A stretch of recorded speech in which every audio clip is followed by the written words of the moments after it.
తాకట్టులో ఉన్న బంగారాన్ని విడిపించి ఆ రోజు ఆన్లైన్ రేటుకే మేము కొంటాం. Sharma gold company. నమస్తే, వెల్కమ్ టు సుమన్ టీవీ. నేను గిరిజ. సాధారణంగా సంవత్సరం మారుతుందన్నా లేదంటే ఉగాది వస్తుందన్నా, అదే కాకుండా ప్రతి నెల కూడా మన జాతకం ఏ విధంగా ఉంటుంది అంటే మనం అనుకున్న పనులు జరుగుతాయా లేదా, ఏదైనా విషయాలలో కొంచెం వెనకడుగు వేయాలా లేదంటే ముందడుగు వేయాలా అని సో ఖచ్చితంగా జ్యోతిష్యాన్ని మన రాశి ప్రకారంగా మనం చెక్ చేసుకుంటూ ఉంటాం. అది కామన్. అయితే మనకి ఇక్కడ వచ్చేసి మామూలుగా మనం చాంద్రమానం ప్రకారం మన జ్యోతిష్యం వాళ్ళు చెప్తూ ఉంటారు జ్యోతిష్యులు, మనం ఆ జ్యోతిష్యాన్ని చూస్తూ ఉంటాం. అయితే కేరళ వాళ్ళైతే మాత్రం సూర్యమానాన్ని పాటిస్తారు. సో సూర్యమానం ప్రకారం కేరళ నాడి జ్యోతిష్యం ప్రకారం ఈ 2025 ఆంగ్ల సంవత్సరంలో ద్వాదశ రాశుల వారి ఫలితాలు ఏ విధంగా ఉండబోతున్నాయో తెలియచేయడానికి ప్రముఖ ఆధ్యాత్మికవేత్త జ్యోతిష్య పండితులు గురుస్వామి రాజన్ నంబోద్రి గురువు గారు ఉన్నారు. వారితో మాట్లాడి మరి రాశి ఫలితాలు ఎలా ఉన్నాయో తెలుసుకునే ప్రయత్నం చేద్దాం. గురువు గారు నమస్కారం. నమస్కారం అమ్మా. గురువు గారు, మకర రాశి వారికి ఈ 2025 నూతన ఆంగ్ల సంవత్సరంలో భాగంగా ఏ విధంగా ఉంటుంది, అది కూడా కేరళ నాడీ జ్యోతిష్య శాస్త్రం ప్రకారం చూస్తే గనక అసలు ఎట్లా ఉంటుంది మకర రాశి వారికి? అంటే గతంతో పోలిస్తే అంటే ఇంత ముందుకు శని గ్రహం ప్రభావం చాలా ఎక్కువగా ఉండింది కాబట్టి రకరకాల సమస్యలు పడ్డారు. సో ఇప్పుడు బాగుండబోతోంది అని విన్నాము. సో ఎట్లుంటుంది ఓవరాల్ గా? ఈ సంవత్సరం కూడా అట్లాగే ఉండబోతుందమ్మా. ఈ సంవత్సరం కూడా శని దోషంతోనే బాధపడడానికి ఆస్కారం ఉంటుంది. కాకపోతే ఏంటంటే అంతగా ఉండకపోవచ్చు. ఓకే, అంత ఎఫెక్ట్ ఉండదు. అంత ఎఫెక్ట్ ఉండకపోవచ్చు. అదే ప్రభావం నడుస్తుంది కాబట్టి అంత ఎఫెక్ట్ ఉండకపోవచ్చు. కాకపోతే ఏంటంటే కాస్త సుమారుగా వీళ్ళ చీకట్లో వెలుగులాగా ఏదో ఒకటి కనపడుతుంది కంపల్సరీ. వీళ్ళ జీవితంలో ఏదో ఒక కొత్త మార్పు, రాశిలో మంచి మార్పు రావడానికి ఆస్కారం ఉంటుంది. మంచి వెలుగు వస్తుంది. సాధన చేయటం వల్ల అద్భుతమైన ఫలితాలు రావడానికి ఉంటుంది. ఫైనాన్స్ చేసేవాళ్ళు కానీ, ఉద్యోగం చేసేవాళ్ళు కానీ, విద్యార్థులు కానీ, మరి అనేక రకరకాల రంగాలు ఉన్న వాళ్ళు కూడా ఏదేంటంటే వీటిపైన ఎక్కువ పెట్టుబడి పెట్టకూడదు. ఈ సంవత్సరం అంతా కూడా పెట్టుబడి పెట్టి బిజినెస్ పెట్టుకుందాము, కొత్తగా ఇల్లు కొనుక్కుందాము, కొత్త వాహనం కొనుక్కుందాము, ఇంకా ఏదైనా ఎక్కడైనా మనము వేరే ప్రదేశానికి వెళ్దామని బదిలీ కావడం అలాంటి ప్రయత్నం చేయకూడదు. నిందలు బాగా పడతాయి వీళ్ళకి. ఈ సంవత్సరం కొద్దిగా నిందలు ఒక జూన్ వరకు అట్లాగా ఉంటుంది. జూన్ తర్వాత చాలా బాగుంటుంది వీళ్ళకి. ఈ 6 మాసాల పాటు కూడా మీరు చాలా ఇబ్బంది పడుతూ ఉంటారు. 6 మాసాల తర్వాత నుంచి కొంత ఇబ్బంది తొలగి బాగా మనకు ఇబ్బంది అన్ని కూడా పోయడానికి ఆస్కారం కనపడుతూ ఉంటుంది. ఎందుకు ఇప్పుడు చెప్తున్నా అప్పుడే, సో వ్యత్యాసము అనేటప్పటికి ఇక్కడ కనపడుతుంది. అంటే శని, రాహు, కేతు కొంచెం నీచంగా కనపడుతున్నారు కాబట్టి ఇటువంటివి. కానీ పోయిన సంవత్సరంలో ఉన్నవంటి ఒక ఊపు, ఆ వేడి అంత ఉండకపోవచ్చు, అంత ప్రెషర్ ఉండకపోవచ్చు ఏమండి. కాకపోతే సుమారుగా ఉంటుంది, బాగుంటారు, అనుకున్న విధంగా అవుతుంది. వివాహం పరంగా వంటి కన్యాలకి వివాహం జరగటము, సంతానం కలిగిన వాళ్ళకి సంతానం కలగటము, ఆరోగ్యం కుదురుగా లేని వాళ్ళకి కొద్దిగా మెరుగైన వంటి పరిస్థితికి రావడానికి జరుగుతుంది. కోర్టు కేసు ఫైల్స్ ఇవంటి కూడా జరిగే వంటి పరిస్థితి ఏమైనా వచ్చిందని కూడా అది ఫైనల్ స్టేజ్కి వచ్చేటందుకు ఉంటుంది. వాళ్ళకి మంచి అండర్స్టాండింగ్ చేసి సిట్టింగ్ అయ్యడానికి ఒక స్టెబిలిటీ ఉంటుంది. పోతూ పోతూ శనీశ్వరు మంచి చేసే పోతారు వీళ్ళకి. సో అంత మాదిరి ఒక కైంగర్యాలు జరుగుతుంటుంది. ఓకే గురుగారు. సో మరి మకర రాశిలో ఉన్న వాళ్ళకి, మకర రాశి వారికి, విద్యార్థులకి కానివ్వండి, లేదంటే ఉద్యోగస్తులకి, రైతులకి, అలాగే పొలిటీషియన్స్కి ఏ విధంగా ఉంటుందంటారు? పొలిటీషియన్స్కి మనము చూసుకుంటే అయితే మాత్రాన మాటలో కొద్దిగా తేడాలు రావడానికి జరుగుతాయి. అంటే మాటల్లో అంటే ఫ్రెండ్స్ సర్కిల్స్లో కానీ దాంట్లో కానీ కొద్దిగా తేడా రావడానికి ఉంటుంది. మాట్లాడేటప్పుడు కొద్దిగా జాగ్రత్తగా మనం మాట్లాడుకొని ఉంటే సరిపోతుంటుంది. మరి అదే విధానంగా చూసుకుంటే అయితే మాత్రాన కొన్ని విపత్తులు వీళ్ళ మీద పడడానికి ఆస్కారం ఉంటుంది.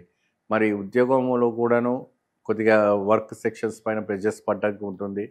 సో అనేక రకమైనటువంటి ఇబ్బంది పడడానికి అవకాశం కనపడుతుంది. అంటే కొద్దిగా హడావుడిగానే అంటే అలానే ఉంటుంది తప్ప అంతగా పర్ఫెక్ట్గా కనపడదు.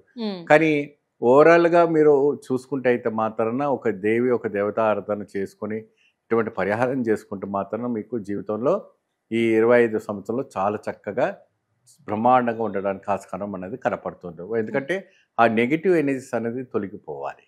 ఆ నెగిటివ్ ఎనర్జీస్ తొలగిపోతేనే చక్కగా అద్భుతమైన వైబ్రేషన్స్ రావడానికి ఆస్కారం అనేది జరుగుతాయి. ఓకే గురుగారు. మరి విద్యార్థులకి స్టడీస్ పరంగా కూడా వాళ్ళకి మంచి పాస్ అయ్యడానికి ఆస్కారం ఉంటుంది. కొద్దిగా ఒత్తిడి బాగా పెట్టుకోవాలి.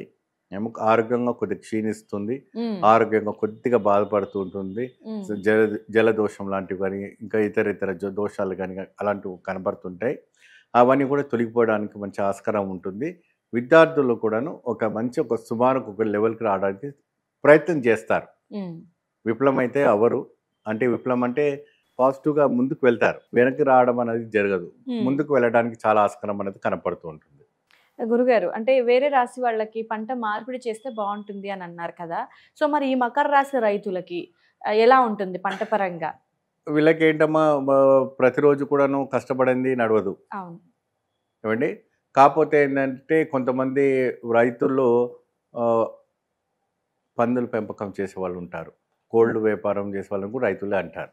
ఉహుం. ఏమా, సో ఫామ్ హౌసెస్ అంటే కొన్ని మ్మ్. ఫార్మ్స్ పెట్టుకొని మెయింటైన్ చేస్తాం. దీంట్లో మంచి దిగుబడి రావడానికి ఆస్కారం ఉంటుంది. సో మేకలు పెంచుకున్న వాళ్ళు ఉంటారు, ఆవులు పెంచుకున్న వాళ్ళు ఉంటారు, గేదెలు పెంచుకున్న వాళ్ళు ఉంటారు. ఉమ్, మరి అదే విధానంగా రైతులు పాడి పంట పండించుకున్న వాళ్ళు రకరకాలుగా కనపడుతూ ఉంటారు. సో వీళ్ళకంటే కూడా ఏంటంటే ఓవరాల్గా ఒక లెవెల్కి రావడానికి ఆస్కారం కనపడుతుంది. ఉహుం. దానికి వీళ్ళు ప్రత్యేకంగా ఏం చేయాలంటే వాళ్ళు ఉన్నటువంటి గ్రామీణ దేవతలు అంటే రైతులకి, ఉమ్, ఉమ్. మామూలుగా ఈ ఒక రాసి ఉన్న వాళ్ళు సిటీలో ఉన్న వాళ్ళు కాకుండా ఊరు బయట ఊర్లలో, ఉన్న వాళ్ళు గ్రామీణ దేవతకు పూజ చేసుకుంటే చాలా మంచిది. ఓకే. ఊరు పులిమేర ఉంటుంది కాబట్టి ఉమ్, గ్రామీణ దేవతకు కొబ్బరికాయ కొట్టో సాకపోసో ఇంత బెల్లము ఇంత ముక్క పెట్టుకుని పూజ చేసుకుంటే చాలా చక్కటి ఫార్మర్స్కి ఎవరైతే రైతులు ఉంటారో వాళ్ళు ఇవన్నీ కూడా చేసుకుంటే ఫలితం ఓకే లభిస్తుంది. గురుగారు, అయితే మరి ఈ మకర రాశి వారికి అంటే అంతగా లేదు అన్నట్టుగా చెప్పారు కదా, సో మరి మెరుగైన ఫలితాల కోసం ఎలాంటి పరిహారం చేసుకుంటే మంచిది అంటారు? వీళ్ళు ఎక్కువ శాతం శనీశ్వర ఆరాధన చేసుకోవాలి. ఉమ్, నువ్వుల దీపం పెట్టుకోవాలి. నువ్వుల దీపం. ఓకే. నువ్వుల దీపము అది ఎట్లా పెట్టుకోవాలో పిరికిది దీపం నువ్వులు వేసి ఉమ్, ఒక అట్టాకు పైన చక్కగా దానిపైన ఒక మట్టి ప్రమిద పెట్టి ఉమ్, నువ్వుల నూనె పోసి దీపార్థన చేయాలి. ఉమ్. ఆ చేసిన తర్వాత ఆ నువ్వుల ప్రమిదని కొండెక్కిన తర్వాత నీళ్ళలో వేసేయాలి. ఉమ్. ఇంట్లో ఉంచుకోకూడదు. ఓకే, నల్ల నువ్వుల తెల్ల నువ్వుల గురు? నల్ల నువ్వులే. నల్లవే. మరి శనీశ్వర పటం ఇంట్లో పెట్టుకోకూడదు కదా గురుగారు అంటే అని అంటూ ఉంటారు. ఆ శనీశ్వర పటం పెట్టుకోకూడదు. ఆ, శనీశ్వరుని పైన ఈ ఒకటి చేయాలి, శనివారం నాడు చేయాలి. శనివారం. ఆ రోజు స్వామివారికి ఇష్టమైనటువంటి పదార్థం ఏదైనా కూడా నైవేద్యం, తీపి అన్నం కానీ అలాంటివి చేసి పెట్టుకోవచ్చు. గుడాన్నం లాంటివి కూడా చేసి పెట్టండి. చాలా ఇష్టమైనటువంటి గుడాన్నం అంటే పొంగల్ ఉమ్, కూడా చేసి పెడితే కూడా చాలా అద్భుతంగా ఉంటుంది. నువ్వులు పెట్టి దానిపైన దీపారాధన చేస్తే ఉమ్. శనిపీడ దోష నివర్ధన కావడానికి ఉపశమనం జరుగుతుంది. నవగ్రహాలకి ప్రదక్షిణ చేయండి. ఉమ్, 108 సార్లు చేస్తారా, 11 సార్లు చేస్తారా, అది మీ శక్తికి తగినట్టుగా. కానీ కంపల్సరీగా ప్రతి శనివారం మంగళవారం నాడు ప్రదక్షిణ చేయండి. ఉమ్. మంచి మెరుగైన వంటి పరిస్థితి రావడానికి ఆస్కారం కనపడుతుంది. మీకు మంచి లాభదాయకం అంటే జూన్ నుంచి చూసుకుంటే అయితే మాత్రం బాగా హై లెవెల్కి వెళ్ళడానికి ఉమ్. ఛాన్సెస్ ఉంటుంది. ఇప్పుడు లోగా అయినా ఉమ్. జూన్ తర్వాత జూలై తర్వాత మీకు చాలా మంచిగా పీక్లో వెళ్ళిపోతారు. ఇక ఓకే. సో వెనక చూసుకునే అవసరం లేదు. గురుగారు, దేవతారాధన? శనీశ్వరి దేవత ఆరాధన, శనీశ్వరుడికి దేవత. శనీశ్వరికి తివులు పూజించుకోవాలి. Okay, okay. అయితే గురుగారు, సో దేవతారాధన చేయాల్సిన దీపారాధన చాలా చక్కగా తెలియజేశారు ఏ విధంగా ఉంటుంది అని. ధన్యవాదాలు గురువుగారు. శ్రీమన్నారాయణ.